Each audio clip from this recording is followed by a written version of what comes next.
C'est un plaisir d'être avec vous à nouveau dans ce programme de 15 minutes de grâce et de vérité avec le pasteur Oumesh qui apportera la parole du Seigneur. Nous allons louer le Seigneur et vraiment être dans sa présence. Alléluia. Dès le matin, fais-moi entendre ta bonté.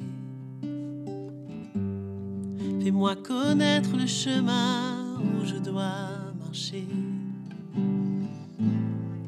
Car j'élève à toi mon âme.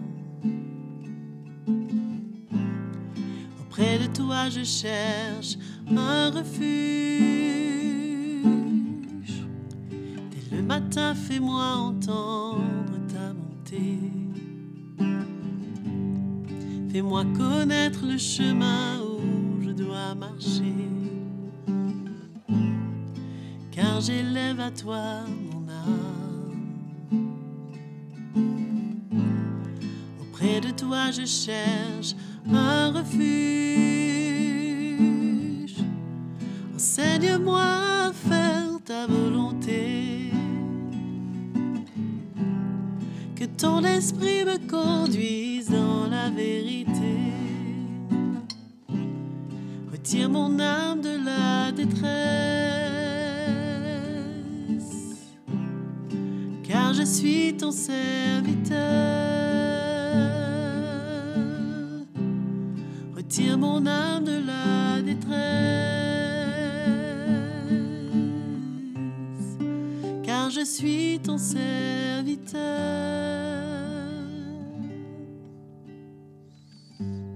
Amen. Allons écouter la parole du Seigneur, le cœur grand ouvert. Bonjour, frères et sœurs bien-aimés dans le Seigneur.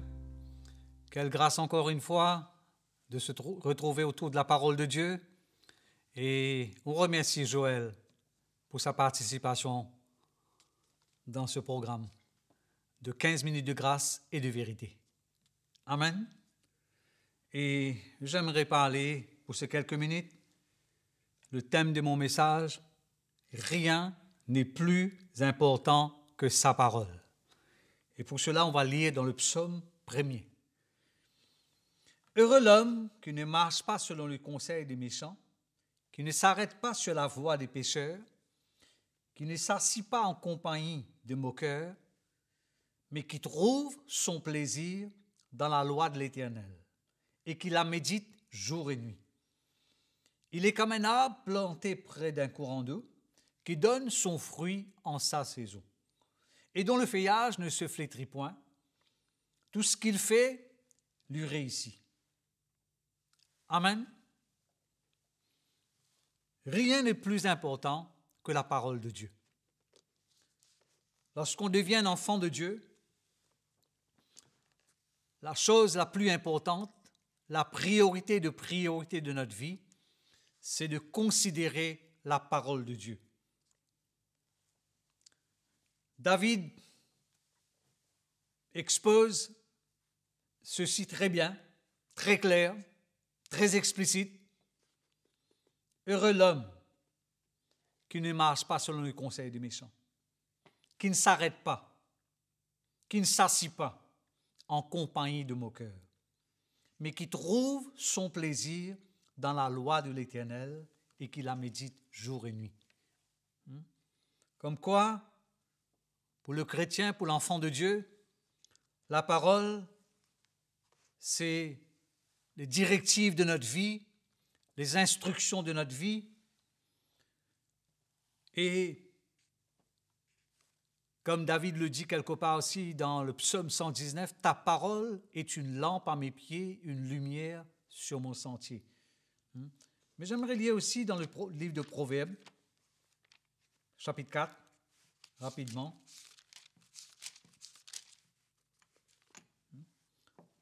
Mon fils, sois attentif à mes paroles, prête l'oreille à mes discours, qu'ils ne s'éloignent pas de tes yeux, garde-le dans le fond de ton cœur, car c'est la vie pour ceux qui les trouvent, c'est la santé pour tout leur corps.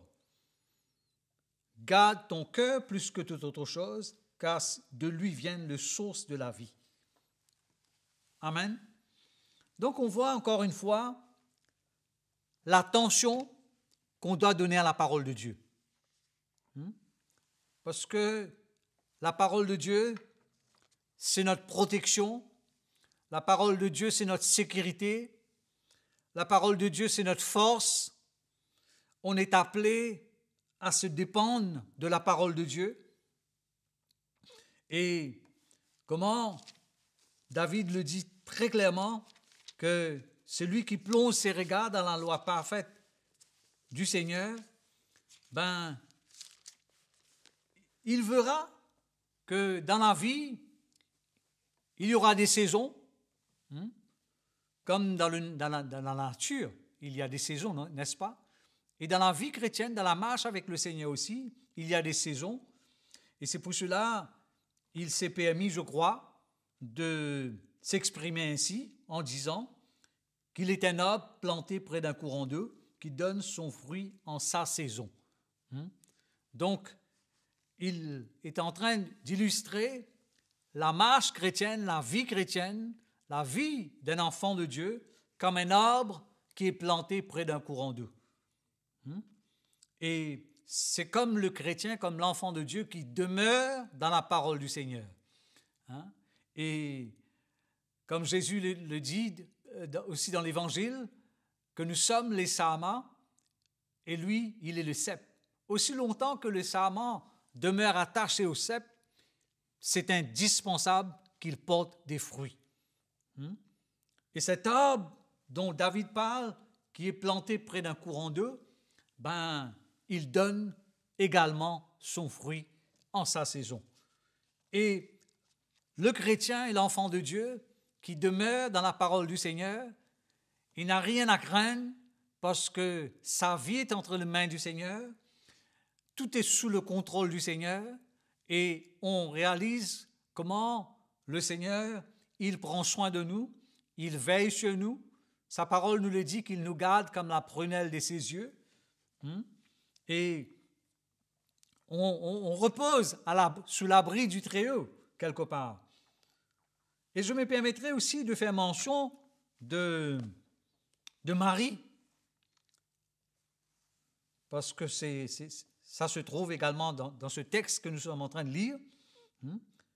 Comment Marie a réalisé, a compris, et cela a vraiment plu au Seigneur, cette attitude de son cœur, un cœur et un esprit ouvert à la parole de Jésus, parce qu'il ne faut pas oublier, du cœur du Seigneur, de la bouche du Seigneur, coulent les paroles de la vie, qui est constructif, qui est édifiant, qui vient pour nous fortifier.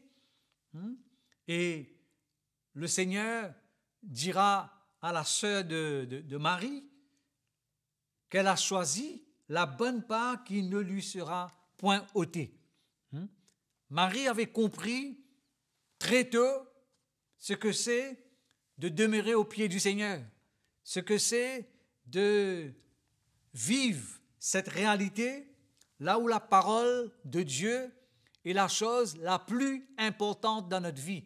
Comme Jésus l'a dit dans Matthieu chapitre 6, cherchez d'abord, cherchez avant tout, cherchez en premier le royaume de Dieu et sa justice, et toutes ces choses vous seront données par-dessus.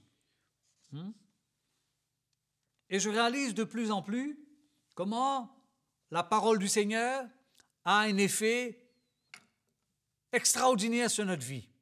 Moi-même, en lisant le chapitre 6 de Matthieu, la dernière partie, le dernier verset, il est dit que le lendemain aura soin de lui-même. Donc, la parole de Dieu nous rassure. Dans Romains chapitre 10, verset 17, il est dit que la foi vient de ce qu'on entend et ce qu'on entend de la parole de Dieu.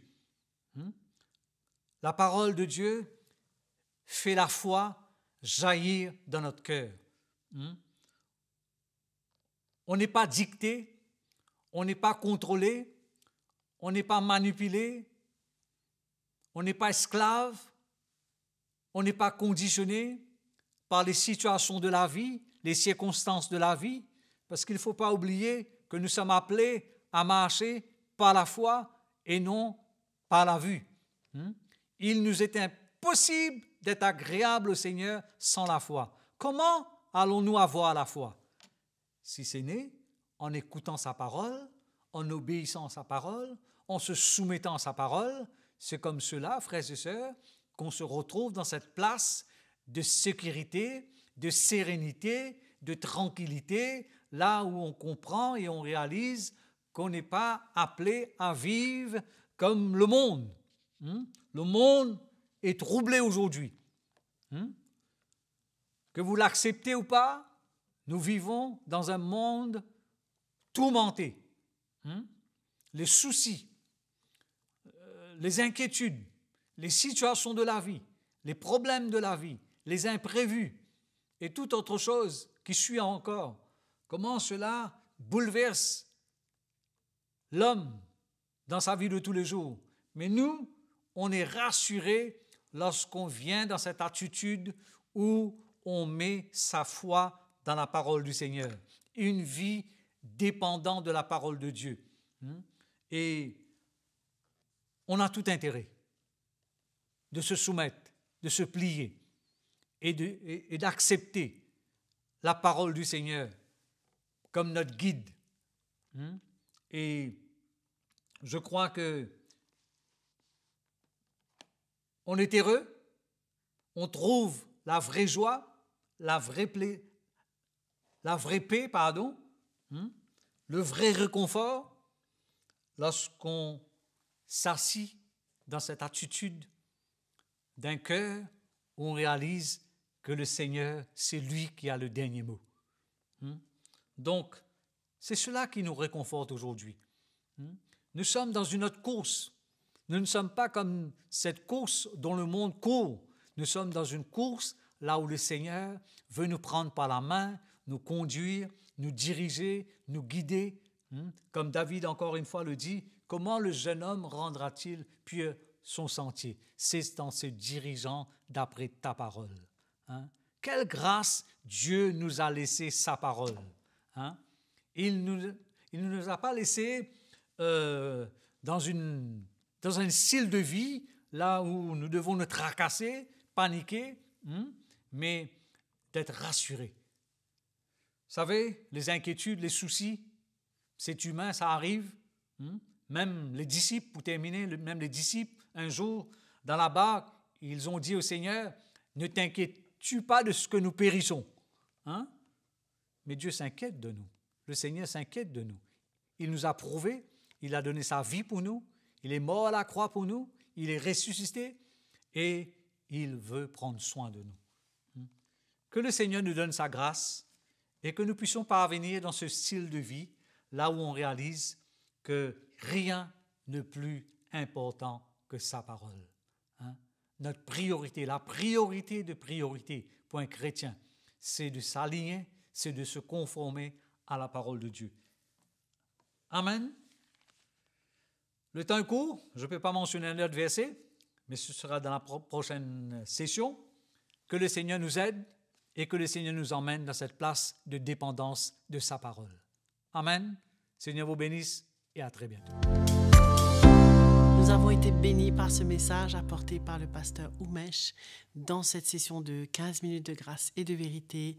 Et nous vous remercions de votre fidélité. Vous êtes de plus en plus nombreux à vous inscrire et à vous abonner à notre chaîne YouTube CTMI. C'est merveilleux. Et nous vous encourageons bien sûr, si vous avez des questions ou des commentaires à nous partager, à les envoyer sur l'adresse qui est affichée à l'écran et bien sûr à partager ces messages. Nous vous aimons et nous vous disons à bientôt.